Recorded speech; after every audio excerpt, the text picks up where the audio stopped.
Hello मेरे प्यारे बच्चों, मैं रोहित सर आज फिर आपको कुछ ऐसा वीडियो लेके आया जो बोर्ड एग्ज़ाम तथा अन्य कंपटीशन के लिए बहुत ही महत्वपूर्ण है।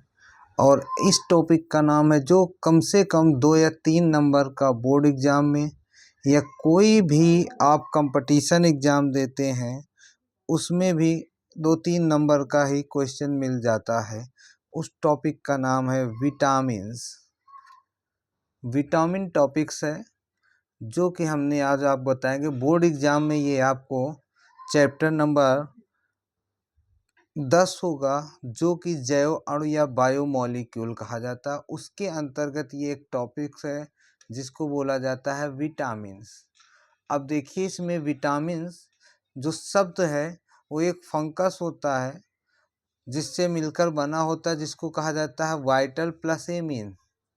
वाइटल का मतलब जीवित, एमीन्स का मतलब एक फंक्शनल ग्रुप है जो एमीन उपस्थित होते हैं। तो देखिए जो विटामिन है वो एक प्रकार का पोषक तत्व है, न्यूट्रिएंट्स एलिमेंट है। पोषक तत्व, पोषक तत्व का मतलब है जो हमारे पोषण के लिए उपयोगी होते हैं। दूसरी बात कहें कि ये जीवित निकायों में पाए जाने वाले एमीन को विटामिन्स कहते हैं और इस विटामिन्स को हम बोलते हैं वाइटल प्लस एमीन। और विटामिन जो होते सजीवों में नहीं होते, असलतम ये बनाए नहीं जा सकते हैं, इनको किसी न किसी रूप से लिए जाते हैं। अब विटामिन का वर्गीकरण है, ये 2 प्रकार के हैं। एक वसा में घुलनशील विटामिन, दूसरा होता है जल में घुलनशील विटामिन। वसा में घुलनशील का मतलब वे जो वसा में घुल जाते, vitamin A, vitamin D, vitamin E और विटामिन के, ये वसा में घुलनशील विटामिन हैं। ये शरीर में उत्सर्जित नहीं होते, इसलिए इन्हें अधिक मात्रा में ग्रहण करने की आवश्यकता नहीं। इसका मतलब ये है कि ये शरीर से बाहर नहीं निकलते हैं और बाहर न निकलने के कारण हमें बाहर से अधिक मात्रा में लेने की आवश्यकता नहीं है। तो वसा में घुलनशील vitamin, vitamin A, vitamin D, vitamin के, विटामिन ई, वसा में घुलनशील विटामिन। दूसरा है जल में घुलनशील विटामिन। तो कुछ विटामिन्स होते हैं जो जल में घुल जाते हैं, जैसे vitamin B, vitamin C, vitamin H, ये जल में घुलनशील होते हैं। और इनके कुछ लक्षण ये हैं कि जल में घुलनशील वाले विटामिन यूरिन के द्वारा उत्सर्जित हो जाते हैं, मतलब यूरिन के द्वारा क्या हो जाते हैं, बाहर निकल जाते हैं, इसलिए इन्हें लगातार ग्रहण करते रहते हैं। तो कुल मिला के कहने का मतलब ये है कि विटामिन 2 प्रकार के होते हैं, एक वसा में घुलनशील, दूसरे जल में घुलनशील। वसा में घुलनशील विटामिन होते हैं ए, डी, ई, के, vitamin A, vitamin D, vitamin E, vitamin के। और जल में घुलनशील विटामिन होते हैं विटामिन बी, विटामिन सी और विटामिन डी।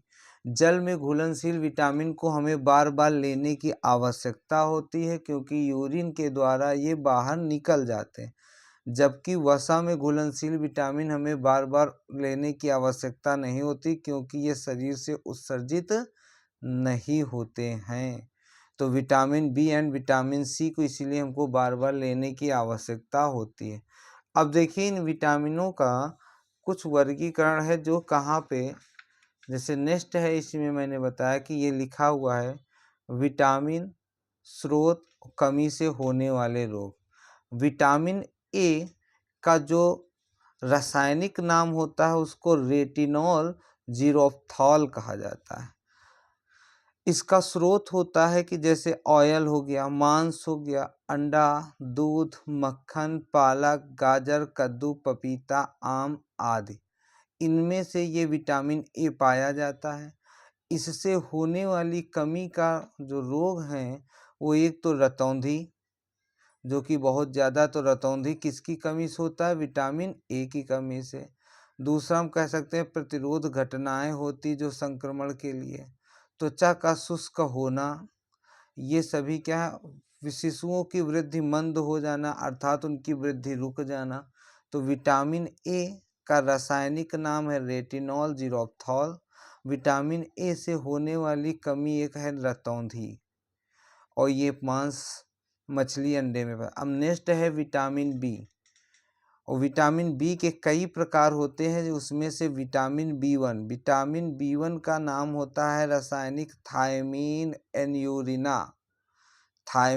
एन्यूरिना, जिसका स्रोत है चावल के छिलके से, खमीर जिसको ईस्ट बोलते हो, अंडा या गेहूं के छिलके से। और विटामिन बी वन की कमी से होने वाला एक प्रचलित रोग है बेरी बेरी रोग किसके कारण होता है? विटामिन बी वन के कारण। भूख का ना लगना विटामिन बी वन की कमी से। पेशियाएं कमज़ोर हो जाना ये भी विटामिन बी वन की कमी से। नेक्स्ट है विटामिन बी टू, जिसका नाम होता है रासायनिक राइबोफ्लेविन रासायनिक नाम है बी टू का। इसका स्रोत है चावल का छीलन, दूध, पनीर, अंडा, मांस, हरी सब्जी आदि।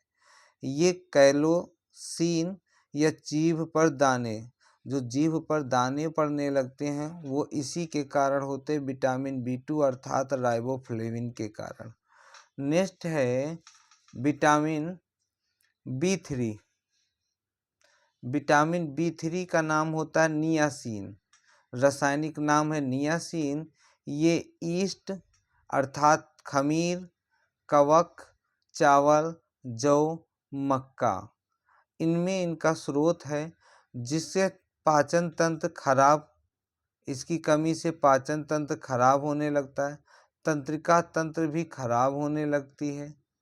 तो ये तंत्रिका तंत्र या पाचन तंत्र से रिलेटेड होते हैं जो विटामिन बी है, जिसका नाम होता है रासायनिक नियासिन। नेक्स्ट है विटामिन बी सिक्स।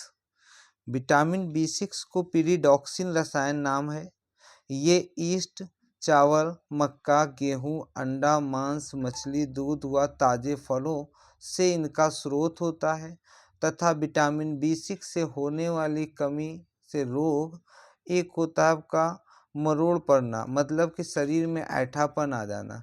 रक्तता का मतलब हो जाता रक्त का गाढ़ापन हो जाना। नेक्स्ट है B12 B12, जिसका रासायनिक नाम है साइनोकोबालामीन। इम्पॉर्टेंट है, बहुत बार ये कंपटीशन में भी पूछता है। जहाँ इम्पॉर्टेंट लिखा हुआ है वो कंपटीशन में पूछा हुआ है। साइनोकोबालामीन इसका स्रोत होता है मांस, मछली, अंडा, दही, दूध। और साइनोकोबालामीन से होने वाली कमी होती है हीमोग्लोबिन की कमी, आरबीसीज में हीमोग्लोबिन की कमी होने लगती है। नेक्स्ट एक और मिलता है जो हमारे शरीर में विटामिन की कमी से कार्य करता है और जो विटामिन के रूप में होता है उसको कहा जाता है फोलिक अम्ल। ये ईस्ट, यकृत, गुर्दे या अंडे या मांसपेशियों में से प्राप्त होते हैं। इससे भी आरक्तता या रक्तलप्तता मतलब रक्त का गाढ़ापन बढ़ जाता है।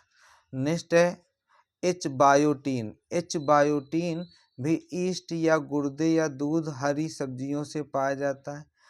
एच बायोटीन विटामिन कमी से चर्म रोग, बाल का झड़ना या लकवा मार देना होता है। नेक्स्ट है विटामिन सी।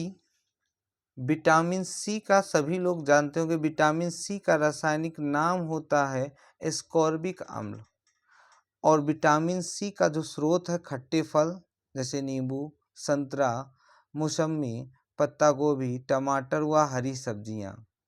और विटामिन सी से होने वाला रोग जिसको एक कहा जाता है स्कर्वी रोग, जो कि बहुत ज़्यादा पूछा जाता है एग्जामों में। मसूड़ा फूलना, मसूड़ क्या होते हैं? फूलने लगते हैं।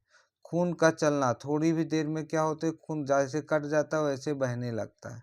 दांत का गिरना, विटामिन कमी से दांत भी गिरने लगते हैं विटामिन सी की कमी से। नेक्स्ट है विटामिन डी, जिसको कहा जाता है कैल्सीफेरॉल, रासायनिक नाम है कैल्सीफेरॉल। जो कि विटामिन डी जो हम लोग कहते हैं धूप से मिल जाता है, तो वो भी धूप कब? सुबह 9 या 10 बजे से पहले का। नेक्स्ट है मछली के यकृत तेल का या दूध से विटामिन डी मिलता है। इससे सूखापन या रिकेट्स हो जाते हैं। नेक्स्ट है विटामिन ई, जिसको टोकोफेरॉल कहा जाता है। विटामिन ई जिसको रासायनिक नाम है टोकोफेरॉल, जो कि गेहूं के अंकुरन से या फिर सूर्यमुखी के तेल से या अंडे से प्राप्त होता है। इससे मांसपेशियां कमजोर हो जाती या बंध्यता आ जाती है, पांचपन प्राप्त होने लगता है। नेक्स्ट है फाइलोक्विनोन, जो कि विटामिन के का रासायनिक नाम है। तो विटामिन के, फाइलोक्विनोन, ये पालक, पत्ता गोभी, गाजर, पत्तेदार सब्जियों में पाया जाता है। इससे रक्त का थक्का ना बनना, इसके कारण यदि इसकी कमी हो गई विटामिन के की तो रक्त का थक्का नहीं बनता है और लगातार चोट लगने पर रक्त बहने लगता है या बहने लगता है लगातार। इसीलिए उससे हमें पता चल जाता है कि विटामिन के की कमी है। तो ये आपके कुछ विटामिन्स के रासायनिक नाम हैं जो कि आपको बोर्ड एग्जाम में या अन्य कंपटीशन में हर बार पूछे जाने वाले होते हैं। कभी कभार इनके रासायनिक नाम पूछते हैं, कभी कभार इसकी कमी से होने वाले रोग का नाम बताइए, ये पूछते हैं। तो यदि वीडियो अच्छा लगे तो लाइक करिएगा और सब्सक्राइब करिएगा तथा बेल आइकन ज़रूर दबाइएगा कि नेक्स्ट आने वाली वीडियो आपको मिलती रहे। धन्यवाद। Thank you.